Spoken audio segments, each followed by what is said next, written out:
Say again, please. Houston, we have a problem. This. Give me all you got! Listen, Give me all you got! swear me and my brother. I can tell you I don't have money, but what I do have are a very particular set of skills.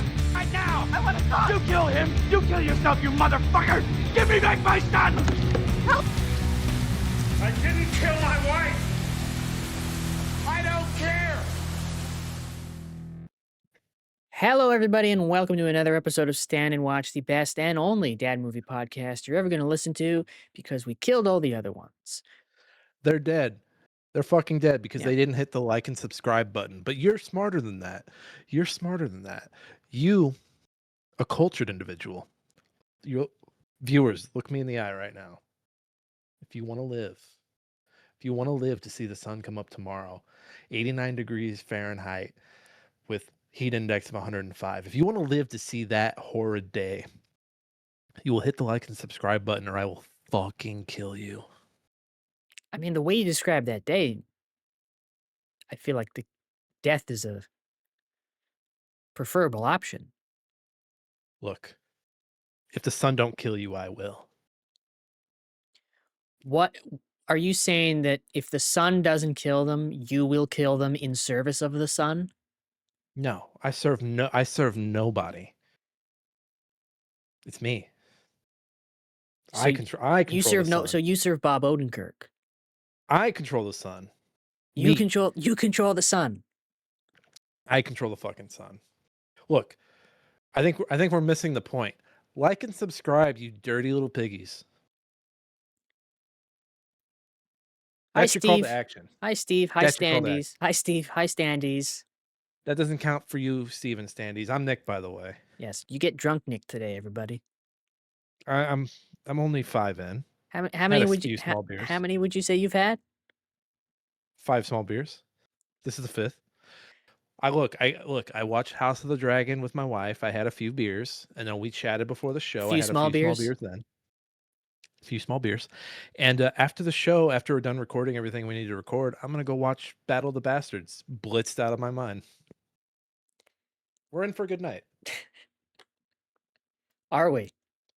It's a good piece of television. We used to make good television. We don't do it anymore. Unless it's The Bear. The Bear is the best TV I've ever seen. The best comedy ever made on TV. Do you think they made the last season take place in a single shift just because they saw how much everybody loved the pit? I don't know. First of all, yes. Second of all, I don't know anybody besides the pit who can make it work. Because all I think of when a season is set in like a single period of time is How I Met Your Mother, and how they set it in an entire wedding weekend and then completely undid everything in the final episode, which everybody hated. It's just like, no, like people, no, stop it. Like that maybe that worked back in an era of TV when you got 22 episodes. I mean, But it when you've worked got 10 for episodes that people 24. are going to, when you've got 10 episodes of TV that people are going to binge, it's like, no, it doesn't really work. It doesn't really work because I just go back to making 22 episodes of TV. You're gonna have more hits that way. You think you should make the pit 22 episodes? Pitt's what, 15 right now? Yeah. I think the Pit's found like a happy medium. I think the Pit, moving forward, if like someone told me like, no, 22 episodes isn't going to work, Nick, we can't do it anymore, and be like, okay, let's do 15. I would meet them in the middle and be like, let's do 15. I think the Pit has made it work. I didn't like season 2 as much as I like season 1. But also, I'm the kind of person that doesn't think there needs to be a big central emergency. Was there a big central emergency in season 2 other than they didn't have any computers? No, yeah, their tech went down. That was about it. Yeah. There wasn't real I like mean- in the advertisements they made it seem like it would be the big thing, and then it wasn't that big of a deal after like 20 minutes when they all figured out how to do their work. I think that whole thing was like it was a psyop. It was an anti-AI psyop. It was like, hey, look at how well they're doing their jobs without technology. Well, that's a psyop I can get behind. I can get behind that psyop. No, I hear season 3 is supposed to be set during winter. So I look forward to like the episode where somebody comes in with an icicle like sticking out of their jaw. I look forward to somebody walking in with their testicles stuck to something metal. I got my tongue stuck to something metal. We've talked about this on the podcast, so I won't get into it again. But yeah, it happens. I was a crossing guard in 5th grade. Is that really an ER emergency though? I feel like, Testicles, yes. Tongue, no. yeah, tongue, no. But somebody's going to be rolled into that emergency room with their testicles stuck to like a The whole they cut the playground whole slide. pole. The whole pole's coming in. The pole, it's just sticking to everything because he's like, no, just stick it to me. I don't care. I don't care. The big emergency is going to be an avalanche In Philadelphia? in Philadelphia, and I mean they've got places. There's mountains in Pennsylvania, on the other side of Pennsylvania, but in Pennsylvania nonetheless. Chopper them in. Chopper them in. They're all rich assholes, and everyone's like, "We have to help them. We can't help them. They're rich. They should go to the rich doctors." And Dr. Robbie's like, "No, we have to say." I don't know. Dr. Robbie's maybe like Googling like how to kill self. I don't think I didn't he adopt that baby? No, I don't think so. How he did he go on his motorcycle trip? I don't remember. I feel like he did no. I feel like they ended it hinting that he was gonna adopt that baby. Maybe he did. Maybe he did. He's gonna be like, But "Oh no, I don't want to kill myself anymore. I have this baby now."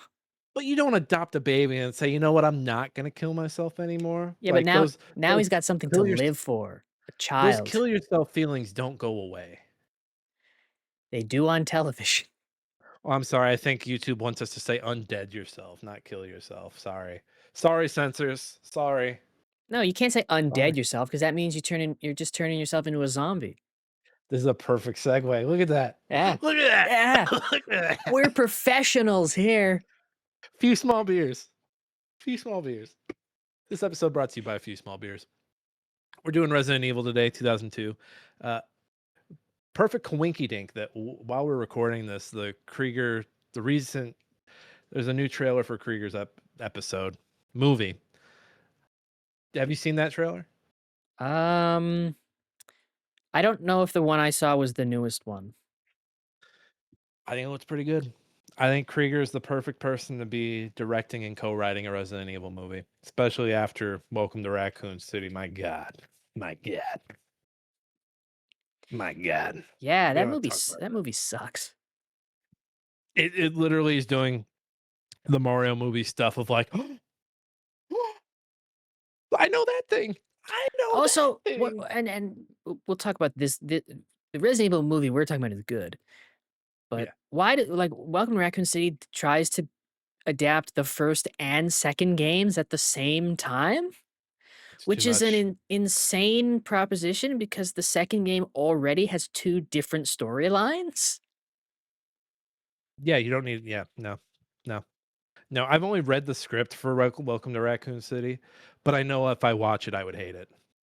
Yeah, there's also that Netflix show that I haven't watched that's also bad apparently. Was that what's his? Was that what's that actor's name who passed? Lance Reddick? Was that Lance Reddick's last thing?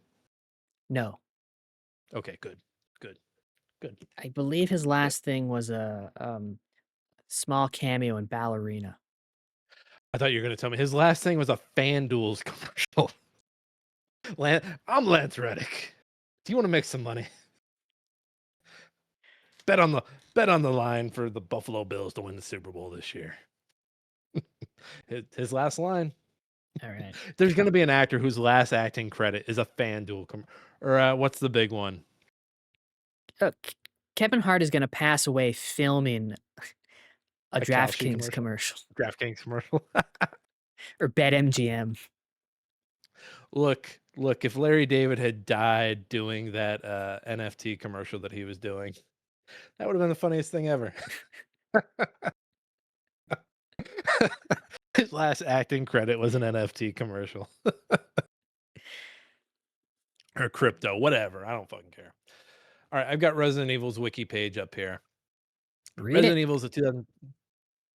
Evil is a 2002 action horror film written and directed by Paul W.S. Anderson. The film stars Mila Jovovich. Yeah, Is pretty that how you sure. pronounce it? I'm Okay. almost positive. Michelle Rodriguez, Eric Mabius, James Purefoy, Martin Cruz, and Colin Salmon, sorry, I've heard it both ways, is the first installment of the Resident Evil film series, which is loosely based on the video game series of the same name, borrowing elements from video games Resident Evil and Resident Evil 2. Film follows amnesiac heroine Alice and a band of Umbrella Corporation commandos as they attempt to contain the outbreak of the T-virus at a secret underground facility. I'm just going to scroll down. Resident Evil is theatrically released in Germany on March 12th, 2002 by Constantin Film Verlaine, and in the United Kingdom on July 12th, 2002 by Path Distribution. The film received generally negative reviews from critics, but grossed 103 worldwide against a production budget of 33 million, followed by 5 sequels establishing their own continuity: Apocalypse, Extinction, Afterlife, Retribution, and the final chapter. I didn't realize it was 5. I've only seen up to Extinction. I've seen all of them. But I was aware that they brought Michelle Rodriguez back for a future one, which is hilarious because Fast and the Furious also killed her character off in an earlier movie and then brought her back almost at the exact same time that Resident Evil did. She's not actually, but they don't actually bring her back to life. It's like She's a clone, right? it's like a simulation. Simulation. Okay. I thought that was cool because I think and we'll get to it later, but I think she's really good in this movie. She is. Yeah, I like these movies. I don't care much for Apocalypse. I think that's the worst one. Yeah, because see, again, we'll get to it later, but they set up Apocalypse like it's going to be this terrifying thing, and then it ends up being this action romp. Yeah, well, and my problem with Apocalypse, because I like that this movie doesn't do any of the games. Mm-hmm, mm-hmm. It's just like, okay, well, what's Resident Evil? It's Cheesy. Underground Lab, Umbrella Corporation, biological weapons causing zombies and mutant creatures. Yeah. Just do that, right? And then Apocalypse, they were trying to like, okay, let's just do the plot of Resident Evil 3 with Nemesis, and it's bad. Well, let's have Nemesis-based centerpiece, and let's make him look really rubbery, like it's a Ninja Turtles movie from the 90s. Yeah. Who do we want to use for the smell test here? Do we want Michelle? Sure. I don't think we've ever done her. I picked Michelle. First of all, her photo on her Wikipedia page is lovely. She looks happy. It's almost 10 years ago, but this is an amazing photo of Michelle Rodriguez. Maybe she's my crush. Maybe that's why I picked her. I don't know. But let's get down here into personal life. Hobbies include tactical gun training, skydiving, and DJing. Milady. My goodness.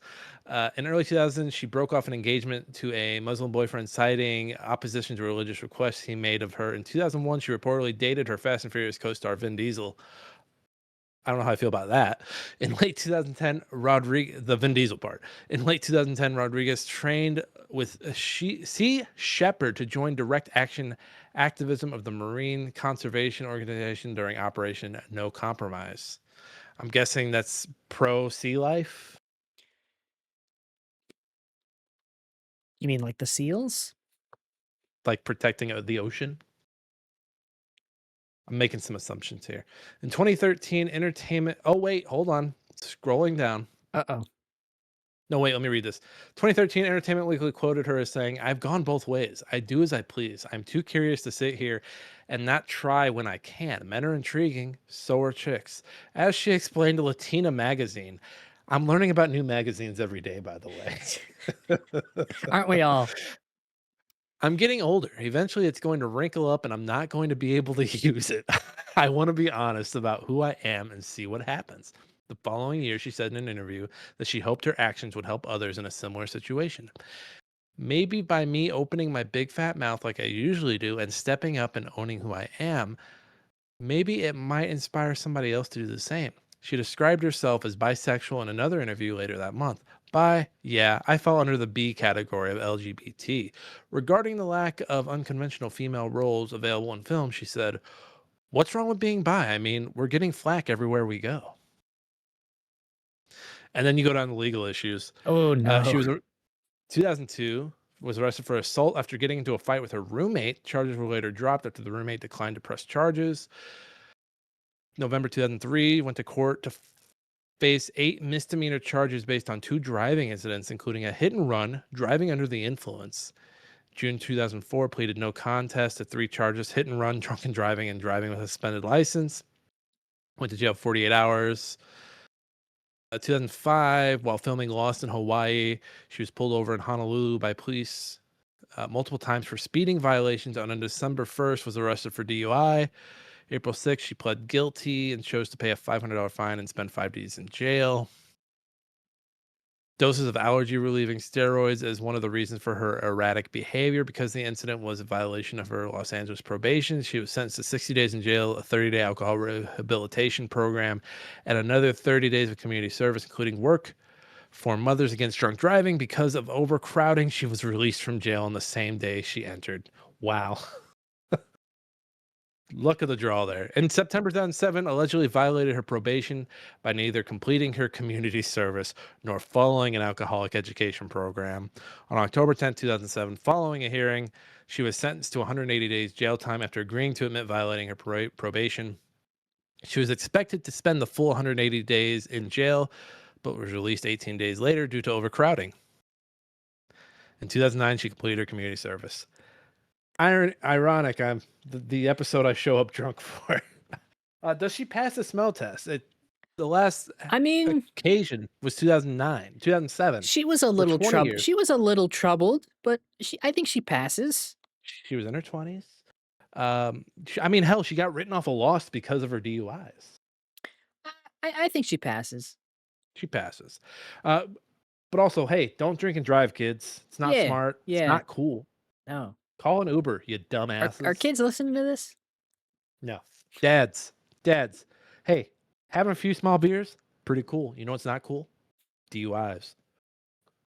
Call a driver. That just feels like you're telling them not to get caught.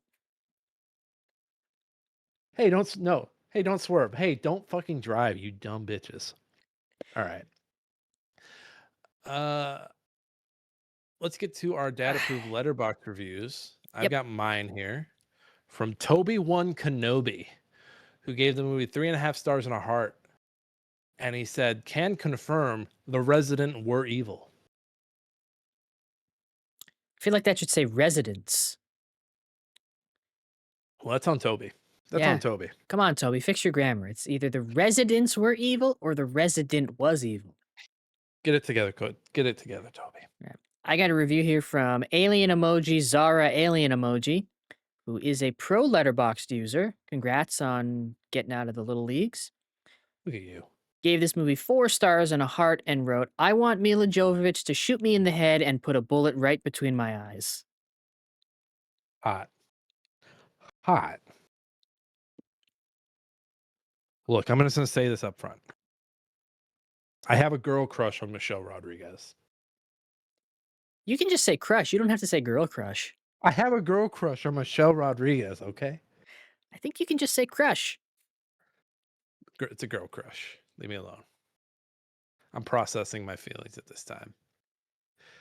I think this was the first movie with her that I saw. It was either this or Fast and Furious. I feel that's for most people. But she does this. She always has like this strand of hair, and she's always flustered with it. And I was just like, yeah, I like girls. And so, yeah, Michelle Rodriguez, maybe besides Jessica Rabbit, maybe my first movie crush. Besides the cartoon. Besides the cartoon. Did you see the way she played patty cake? Come on. Scandalous. It was a scandalous game of patty cake. The sluttiest game of patty cake you've ever seen. No, I was worried this movie wasn't going to age really well. And there are parts where I'm like, ugh. But no, this is Paul W.S. Anderson gets a lot of shit for these movies. I like them all. I think the dude appreciates the games and just wanted to make his own thing to like honor the games. This is okay. I remember I a couple years ago, before the first Mario movie came out, I spent like the month of April that year watching like all the video game movies. And so eventually, like I saved Resident Evil ones for last because I knew I'd have 6 of them. Or more than 6, because 7, because I also watched Welcome to Raccoon City. And so I had only known these movies as people hate them. They got no, negative reviews. They're like, "Oh, they're not nothing like the games that blah blah blah blah blah." So I was expecting this whole marathon of video game movies, which is not a great marathon to do because most of these movies are not good. Yeah, it's To rough. end on a very low note. So but these movies rule. They're really like they come before an era of video game movies where now you almost have to follow the source material to a T. Like You it either feels like everything comes out now and it's either got to follow it to a T or it's got to be a point fest, which is like a yeah. oh my god, I know that. I know that. I know that. Which, like, I mean, this does have to some degree, but not in an obnoxious way where the filmmakers are just specifically designing it for you to point. It's got not this first one's got nods to it, and the series later on down the line does get a little too into it, like, "Oh, we added Jill Valentine just because you wanted Jill Valentine," I and she do doesn't en really add anything to the movie. I do enjoy how like, after Apocalypse, they went back to not adapting any of the game stuff, but just as almost like a "fuck you" to the people who complain, we're like, "Oh, you want Jill Valentine? Here's Jill Valentine, and she's nothing like Jill Valentine, and she sucks, and Alice is cooler." Yeah, fucking well, first of all, I'm gonna say that I completely forgot her name was Alice the whole time. I've just been calling her Mila. But yeah, that second movie, it doesn't catch the tone that you think it's gonna catch, and then yeah, just everything they do in honor of the games just feels so out of place because, like, no, these movies are trying to be their own thing, and the Yeah, fact that they're like kind of just like bending to the whim of the angry men child is sickening. and they're good, like, what they lack in, "Oh, here's just what happens in the games, and here's Leon, and here's Chris Redfield." I think people say these are bad adaptions of Resident Evil. I think those people are stupid. The laser room in this movie was so good that Resident Evil 4 ripped it off. They're like, "It Yeah, was really good in that movie, we're gonna put it in our game." yeah, it's a great yeah, but, again, like, "Oh, they don't follow the games, they're bad adaptions." I'm like, "What have you ever played Resident Evil?" Because this movie and all the other movies don't have as much underground lab stuff, but, like, this movie in particular, every Resident Evil game ends in an underground lab. Yeah, and the thing so I think what Anderson does really well here is he knows that, like, especially those first 2 games, it's in the setting. So, like, people know that first game for the mansion, Yeah, second game for Raccoon City, and more specifically, the the police I think the yeah. police department is, like, what people really look at. And, the lab stuff is less interesting in both of those games because those games famously just fumble their 3rd acts. So he smartly he says, "We'll have the mansion, but you're in it for 10 minutes, and then we're right to the hive." And the hive in itself is a very interesting setting. It's an interesting setting, and he understands that Resident Evil games and people people complain even about Resident Evil 4 to some degree, like, "Oh, they turned into an action series." Resident Evil, the first it's since the first game, Resident Evil has been the first half of it is a horror game, and the second half of it, you're have a rocket launcher. That's been every game since the beginning. And what W.S. Anderson realizes is, let's just do the second half of the game where you're roundhouse kicking zombie dogs. Oh, such a good moment. I was like, "This is gonna be cheesy," but then I'm watching it this time, I'm like, "No, this is really good. This is actually really good." Like, she walks into a room surrounded by dogs and just starts picking them off one by one, and then runs out of ammo and is like, "No, I'm gonna kick this last one." Yeah, she runs out of ammo and she's like, "Oh," right. She thinks all the dogs have been killed, all the zombie dogs. She's not just shooting dogs. Um, Be a different movie if she was. Yeah. Be like a Republican campaign ad. Alice, those dogs aren't zombies. Alice, stop. Yeah, so she shoots these zombie dogs. Again, an element from the games, because the first game famously has the zombie dogs, but it's not like, oh, wink, wink, we have zombie dogs. It's like, no, no, no. Like this was a lab where they were testing on dogs, and now they're zombie dogs, and but it's not designed for you to point at the screen at like Right. other video game movies do, like the Mario movie, and I mean, Welcome to Raccoon City did that a lot too. But yeah, she runs out of ammo. She's like, "Oh, all the dogs gone," and then another dog just creeps up, like, next to her, and she's like and you're like, "Oh," and there's tension there, and, like, what's gonna happen? And then she just kicks off like, she jumps off the wall and roundhouse kicks it midair. It's Well, incredible. this is also a movie where like most of the body count doesn't trace back to zombies. Most of the body count traces back to the laser room, which is kind of an issue I have with the movie because I'm like, well, you've got this amazing makeup and effect, and maybe one more zombie kill. Because really, if you look at it, there's only one zombie kill in the entire movie. I read, when I was looking for a dad-approved Letterbox review, I read one review that compared this to Aliens, Okay. and I think that's not a it's you might listen to that and be like, "Well, that's kinda ridiculous," but I think that's not a far off comparison in that I mean, you have this group of, like, umbrella commandos who are Very there, capable people. Very capable very people. capable people, and then the laser happens, and they all just completely break down. Yeah, you know what? I like that review. I didn't see it when I was looking, but yeah, I really like that comparison. Yeah, like, the laser happens, and they all freak out. They're like, "What the fuck's going on?" And then the last guy, Colin Salmon, he's the commander. He's the only one left in the laser room, and he kinda, like, works his way through it, right? He hops over the laser at the bottom. He grabs onto the ceiling to, like, dodge the laser that's coming, and he's like, "Okay, great." And then it's just fucking 25 lasers just in a grid, and he's just like, "Oh." Can't can't beat that. Yeah, he just a look as soon as he sees it, just a look of, "Oh."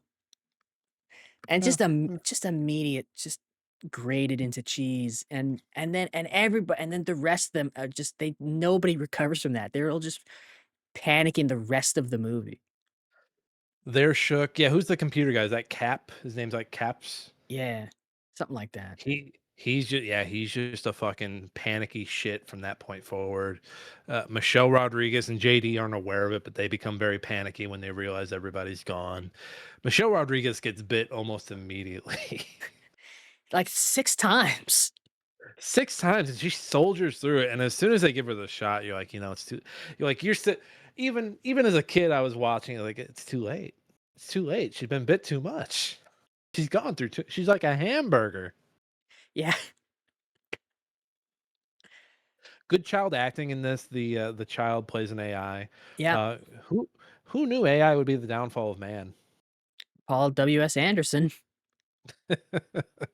They shut it off, and well, first of all, the humans were too over reliant on it, and then they shut it off, and they're like, "No, no, no, turn it back on. No, no, no. We need it. We need it to get out of here." Uh, it is a slow burn. Like now that I have the aliens comparison in my head, because the aliens don't appear until like what At least halfway 50 through, minutes, I think. almost an hour into the movie. So yeah, Yeah, you get the inkling of zombies. You got the good shot of the woman in the water, and then yeah. her hands on the glass really quick. I love that shot. You've got just rooms of the undead. And then the first what's the first one? I'm blanking. Is the first zombie we see the one that bites Michelle Rodriguez? Um, it's the, no, it's the scientist doctor who they shoot in the leg. They're like Yes. they're like, "What's wrong with you? Stop it." And then they shoot her in the leg and she keeps coming. They shoot her in the other leg, she keeps coming. She bit Michelle because she's like, "She bit me." And then JD shoots her in the leg. We skipped over the opening. The opening is The opening is in the really lab. good. The opening's really good, really sets the mood. Like these are just normal people building bioweapons. Yeah.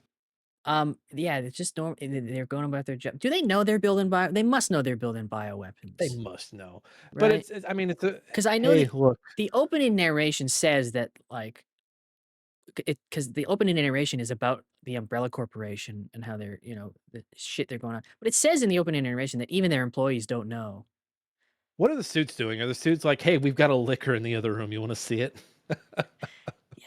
Yeah, but I'm assuming these employees know because they're the ones working on. Look, it's just a reminder, folks. Hey, people under capitalist regimes, you're expendable. They'll shut the doors on you as soon as they can. Yeah, but the open is really good because it starts with the virus tube breaking in the lab, Spreading throughout the ventilation spreading throughout system. the ventilation. Everybody's like coming into work, and then the lockdown happens, and the people in the lab get trapped. Well, the sprinklers go off, and they can't get out, and the room is filling up with water. It's like a very panic-inducing moment. You've got the people stuck on the elevator. Yep. You hear the one elevator drop down to the bottom, and all those people die. The other The one starts dropping, but they stop. The door opens. The the woman lady sticks tries her to head out. crawl. The lady tries to crawl out. It Terrible idea. it starts to move down a little bit. She's like, pull me back in, pull me back in. They go to pull her back in. Then it goes up. I also love that the hive is not directly under the mansion; it's under the city, which I think is something that's up for debate with Resident Evil fans because Resident Evil Zero really muddies the water with where everybody is at a given point. Because Rebecca and Billy are not, they're like at the Resident Evil 2 lab, but then there's another lab. So, like, yeah, man, who knows how many hives there are? There's just, I don't know, man. This is a really fucking good movie. And anyone that's like a hater on this movie specifically, I think is wrong. I really like the way it's structured in that Alice has amnesia. So she wakes up and doesn't know where she is, what's going on. The Mhm. commandos come in. They're like, report, soldier. She's like, I don't know what the fuck you're talking about. And they're just like, oh, the security system's been activated. She's probably still got the side effects. She's like, what? And they just take her with her. And then throughout the movie, she's kind of remembering things. And she starts to remember that, because the other character, I think his name is Matt. Sense. Matt is the undercover, and I forget what three-letter company he works for, but he's looking for his sister who works at Umbrella, He's looking who for was his trying to sister. sell out Umbrella, who ends up her contact ends up being Alice. Yes, so Matt was he's looking for his sister who was undercover in Umbrella to try to expose Umbrella's crimes, illegal military grade bioweapons. And Alice works for Umbrella, was his sister's contact to try and, take the corporation down. And she's starting to remember this. And he tells her, I'm looking for my sister. She was trying to bring down she was trying to get a sample of the virus or whatever to get it out there and expose them. And I guess her contact betrayed her. And then Alice is starting to remember things. And so she thinks, oh, I might have been the one who betrayed her because I was the contact, but I worked for Umbrella. But then it turns out that Spence, who also worked for Umbrella and was stationed with Alice, and they were pretending to be a married couple in the mansion where they were like the caretaker of the entrance to the hive, found out that she was gonna expose Umbrella, and so he's the one who released the virus? Well, and he did it because he thought like, because Alice's main mission is to end Umbrella, and he's like, well, let's do it, but let's do it this way. Let's do it with like, oh, they've been contaminated, blow up the hive, all that shit. And the looking at this movie, like, have you ever like those games always have like after you beat the game, it unlocks like a side mission with like some operative that like has to go in and get a package. Yeah, I was thinking of like the Resident Evil 2 like hunk yeah. side story. Like this game or this movie Is a hunk side feels like story. one of those Yeah. feels like one of those side stories. Yeah, and again, I think it's one of those things where it doesn't have anything to do with the games, but it really nails the vibe of what Resident Evil is, especially those first 2 games. Like, you could make the argument that it's not really like the newer games, but I feel like it still captures the vibe of the newer games even, but especially those first 2. Like, this is it. This is a we're not doing the games, but this is the games. And dare I say it, I think Matt and his sister are more interesting than Claire and Chris Redfield. I'm just gonna say it. I think that Alice is a cooler and more interesting protagonist than at least 3 of the game protagonists. I'm not gonna say who.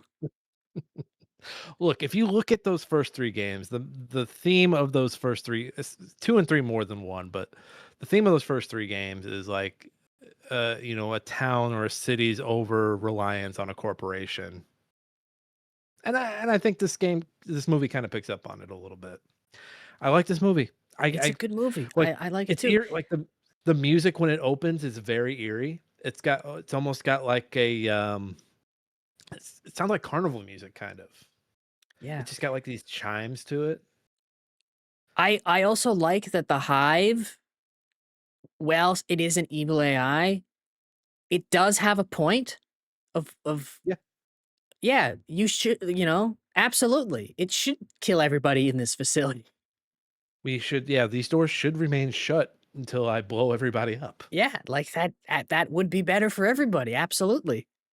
I am surprised. Like, of course, they didn't blow it up for story reasons for sequels, but hey, Paul W.S. Anderson, you didn't take the bait and blow it up like they do in the Resident Evil movies or games. You're like, hey, let's just have it locked down. Let's not have it blow up.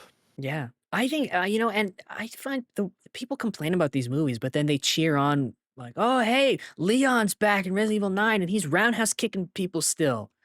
Like, and yet you hate these movies where the main character exclusively like kicks things? I know people ironically bring up Chris punching a boulder, but I think those same people like that. And so when they get mad about the action in these movies, I'm like, shut up. And Just shut up. You like the boulder punching idiot. here's the other thing. People go, "Oh, these movies are so silly and whatever." And it's like the first game, the only piece of dialogue you remember is Jill's sandwich. Yeah. Like these are not serious games. Even the originals before they became action games were not serious games. Well, you have to remember, Paul W.S. Anderson only had the source material, which is the first game. He didn't have they might have been working on the remake at this point, but he's going from that original game. Yeah, he had 1 and 2, maybe 3. I don't know when 3 came out. It was 398, maybe?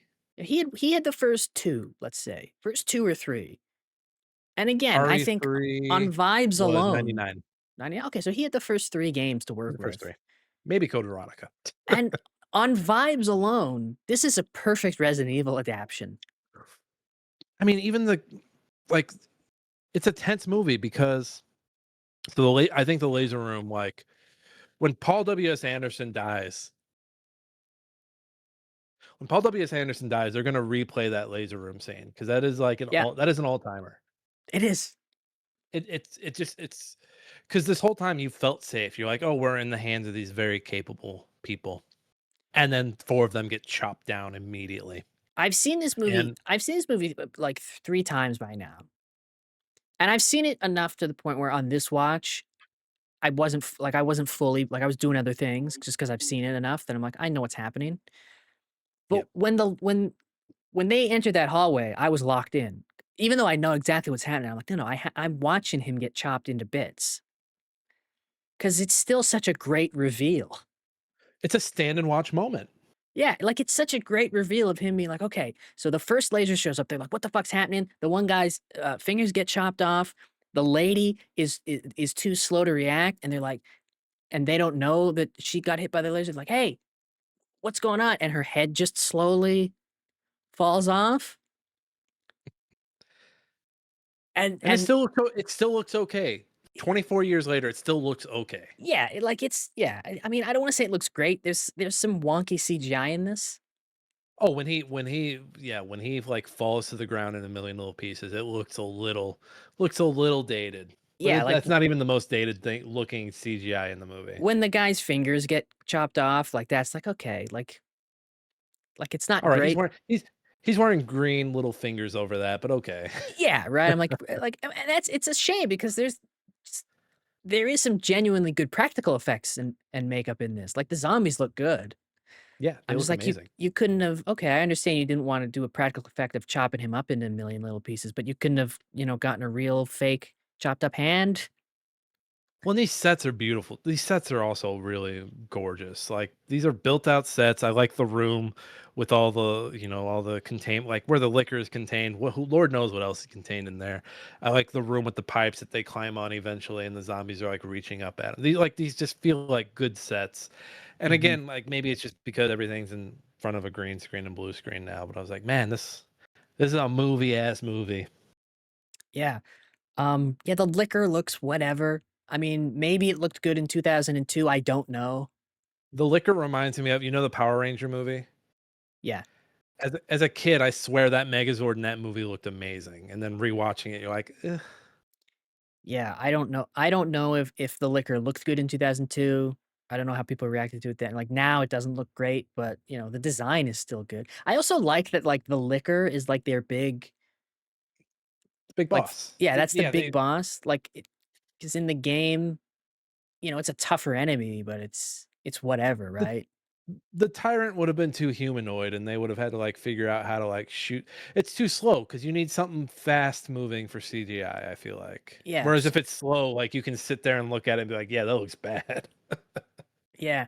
But so I do like that they took an enemy that in the game is kinda like a middle of the road enemy, and they're like, "No, no, for these characters, that's their big bad." Well, and that's why jumping into the second movie with Nemesis, you're like, "Oh, you guys just did this, okay." I was more interested in the the smaller enemy being the big bad because, these are human characters who aren't like Yeah, action heroes. except for Alice.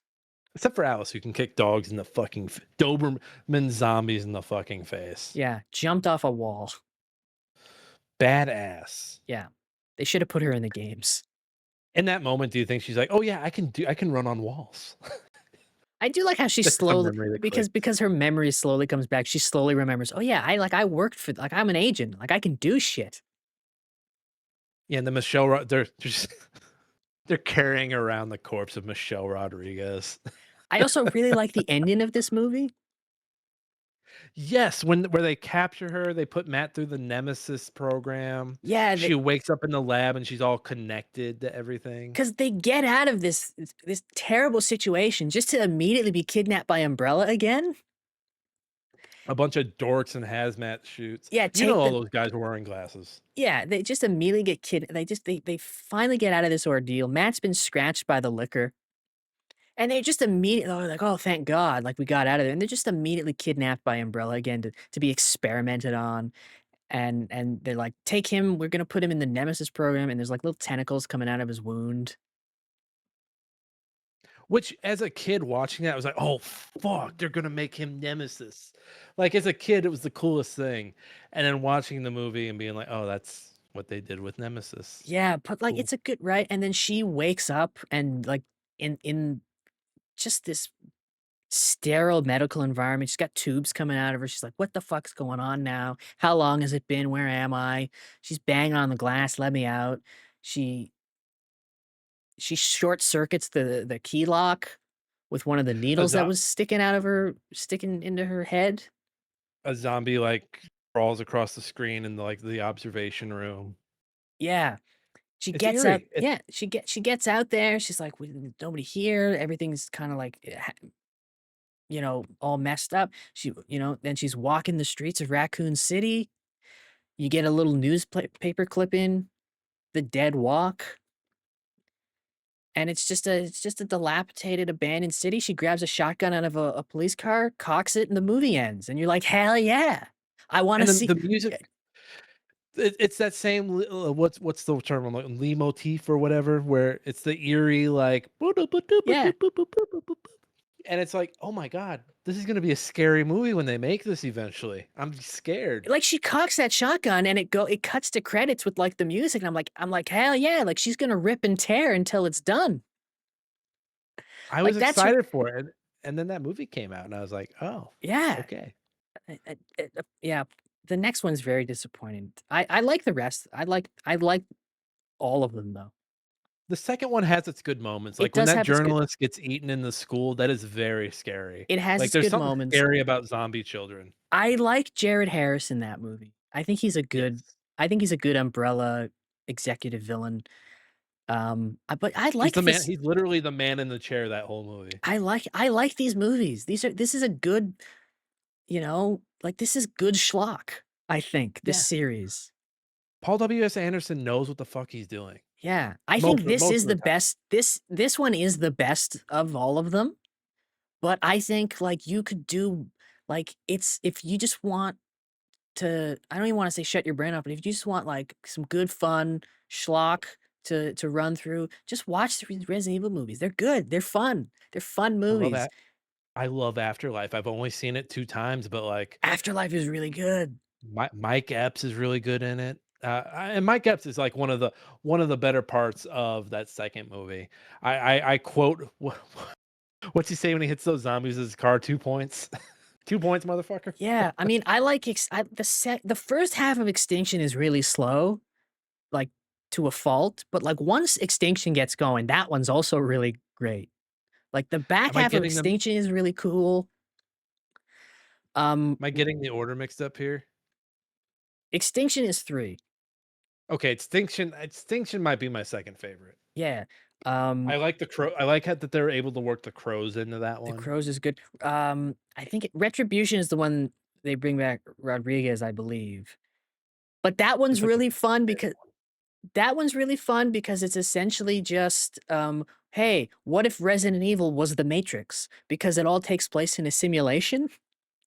1, 2, the first movie's got a lot of, like, Matrix-esque things, like, they do bullet time a few times. Yeah, it's a fun series of schlocky action movies. They're good. I didn't realize that Mila and, Paul got together during these movies. I thought they were together the whole time. Oh, wow.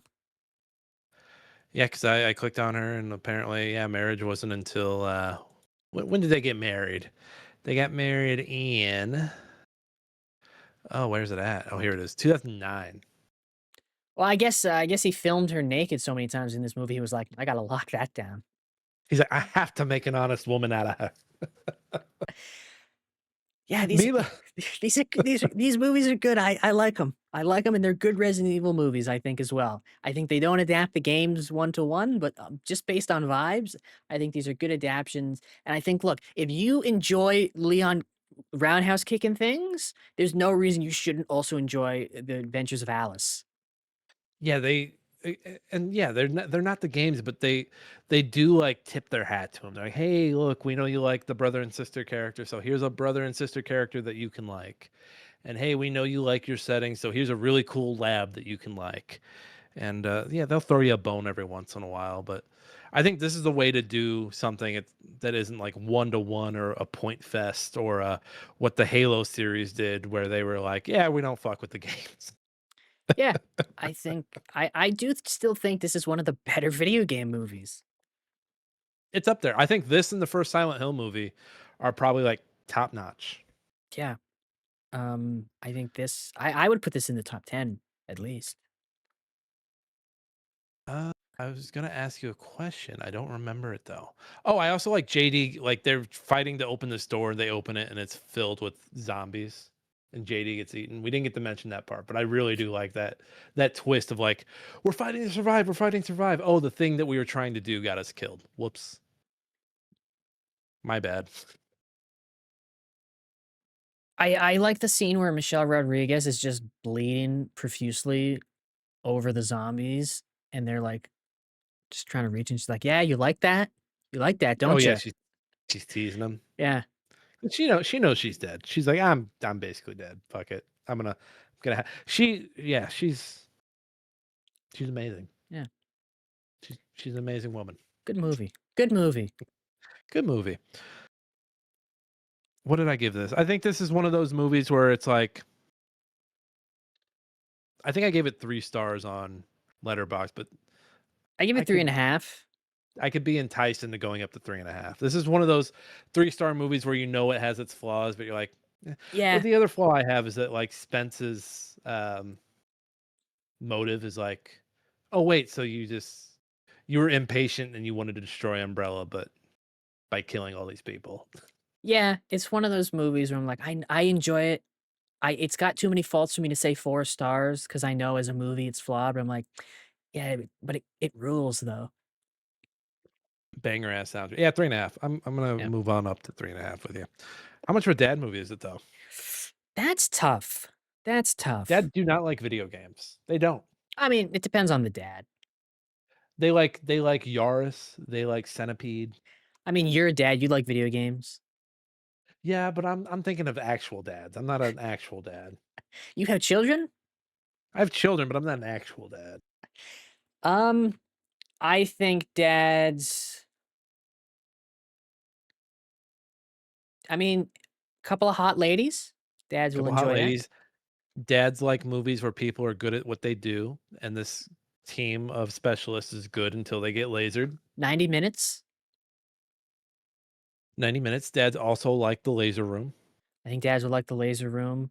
Um, I think this is a movie a dad could fall asleep to and like for 15 minutes and wake up and still kind of know what's going on. This is a movie that you catch on the Sci-Fi Channel, Yeah, and and you're like, "Yeah, let's watch it." at any it doesn't matter what point you've reached it, like you can sit and watch and be like, I know what's happening. Yep, They're in a this is a Sci-Fi Channel staple. yeah, they're in a thing, they got to get out, there's zombies.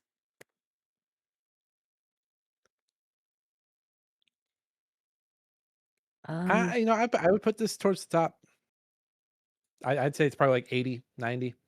80, 90. I don't know if I'd go that high just because I do feel like there's some elements, especially for older dads, where they'd be like, there's a lot of what we said of crib in the Matrix, and I feel Hey, like I don't think dads really fuck with the Matrix. I think dads would either not fuck with the Matrix, so they don't care for that, or dads who do fuck with the Matrix would be like, well, now I just want to watch the Matrix. Yeah. So maybe So a I think that brings 70, it down a bit. So I would go maybe 75. 75. I can agree to that. Yeah. Sorry, I was looking to see what Spence, who's played by James Purefoy, I was looking to see what else he's been in. Got a little distracted by that. He's he was V in V for Vendetta. I did not know that. Was he? Yeah. He was also No, in John Carter. I thought Hugo Weaving was V for Vendetta. Uncredited, left 6 weeks into filming. Few opening scenes of Max V or James Purefoy, but are dubbed by Hugo Weaving. Oh, interesting. I didn't know that. He's also King Randor in the recent Masters of the Universe movie. Is he really? Yes. I, Played King George in Churchill. I know he was in a show with Kevin Bacon. Oh, what was it? Let's see. He played like a cult leader, like a It Charles wasn't Rome. Manson kind of It guy. wasn't Rome, was it? No, Oh, the following? that's it. I forgot about the following. I liked that show. That seems like it would have been on Fox. Yeah, I'm right. I think it was. Yeah, that was a good show. But then they killed off his character in this end of the second season, and the third season was weird. Oh, he was in season 4 of The Witcher. He played Stefan Skellen. That's the season with Liam Hemsworth, isn't it? Yes. So nobody saw it. So nobody saw it. What a troubled show. What a troubled show.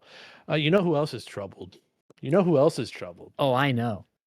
These IMDb goofballs. These are people who go on to IMDb after watching a movie and complain about something pedantic in the movie, and they're all written by Neil deGrasse Tyson. We've Every decided. single one. Every single one of them. I've got mine here. The severe injuries caused by the laser beams are bloodless. In real life, it wouldn't be like slicing up a ham. The cuts would cause a mess of spurting blood. To which I say, aren't lasers hot, Matt? Lasers are hot. Some might say so hot that they would cauterize the wound, Hmm. much like a lightsaber. Hmm. Funny how that works. Hmm. Yeah. Neil, you're stupid as fuck. Neil, you're stupid as fuck. Put it on the t-shirt. All right. At around an hour and 15 minutes, when the zombie lab tech attacks Spence in the water-filled laboratory, he fires several rounds from a large caliber semi-automatic handgun without a silencer. The weapon appears to be a .45 caliber Colt 1911. It should be making a resounding boom when fired, especially in that small space. Although there is a subdued boom, the shots sound much more like those of silenced weapons. The fuck are you talking about? Shut up. Shut up. Shut the fuck up, Neil. You're stupid as fuck. Yeah. Get out of here. Moron. Do you have a dad joke? I do not. I'm just gonna take the one that was messed up earlier and say those residents were evil. Those residents were evil. Yeah, what a movie. What a picture. What a picture. Good movie. Look, I know people feel some type of way about it, but easily one of the best video game adaptations ever made. I agree.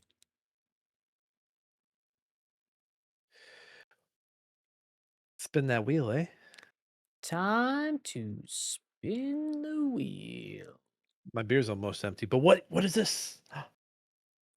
A second wild beer appears.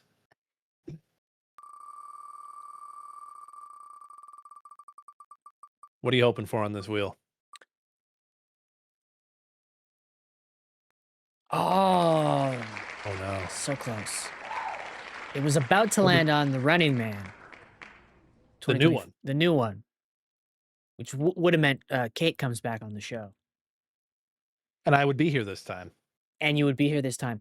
But it just barely passed and is literally 1 pixel into the next little square, little pie. And it is The Long Walk. I watched this recently. I don't know if I can watch this again, but I will. Oh god. My A uncle saw Vietnam allegory. my A uncle saw Vietnam this. My allegory? uncle saw this in theaters and really hated it. Like hated it like didn't like the ending or like he hated the movie just in general. No, the whole movie. I think it's fine.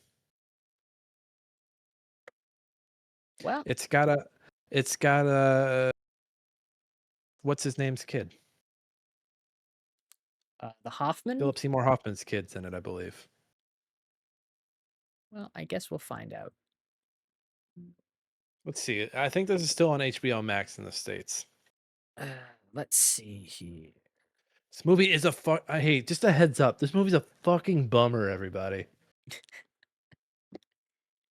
I say that because I watched it recently and I'm gonna watch Cooper Hoffman's in this. Cooper Hoffman and David Johnson. Both amazing in it. Mark Hamill's in it. Don't let that Walk. distract you. Judy Greer's also in it. All right. If Ben you're Wayne. in Canada, this is on Crave. Crave. Get the Crave case and go watch it on Crave. Yeah, man, this movie, hour 48 minutes, so it's just under 2 hours, but it's a fucking bummer. I'm just getting everybody ready. It's gonna be a bummer ass episode. I hope you're ready. I mean, the movie's a bummer. Doesn't mean our episode has to be a bummer. No, we should be sad the whole time.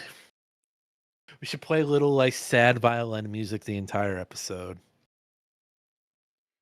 This is one of those movies where even like the bad guy you're not cheering for, you end up liking by the end.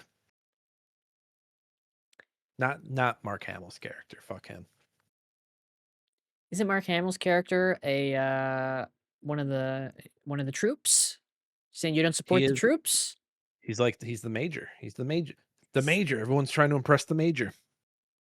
So you're saying you don't support the troops?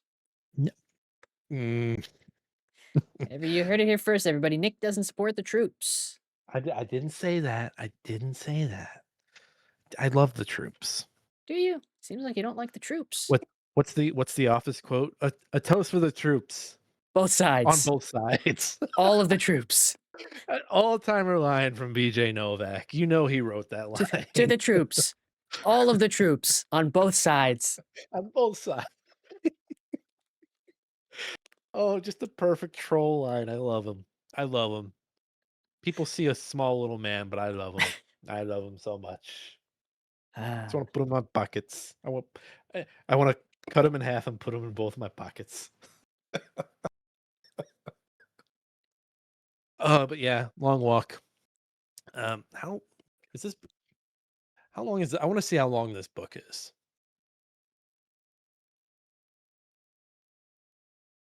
Because now I'm tempted to read the book. 384 pages. No, thank you. You're weak. You're weak. That's too many. It's too many pages. Where they're just walking? What, is there a page where it's like left foot, right foot? What is this, Dr. Seuss? Okay, that's it for the show. Yeah. Hey, Yeah. Dan and Watch over on the Hollywood Times website, hwoodtimes.com. Yeah. Or just wherever you get your podcasts. Like Yeah, and subscribe. Spotify. All all the that other stuff. ones. Yeah. Yeah. Yeah. Tell your friends. Leave- Tell your family. Leave a review. Whatever that. you do, don't tell your mother.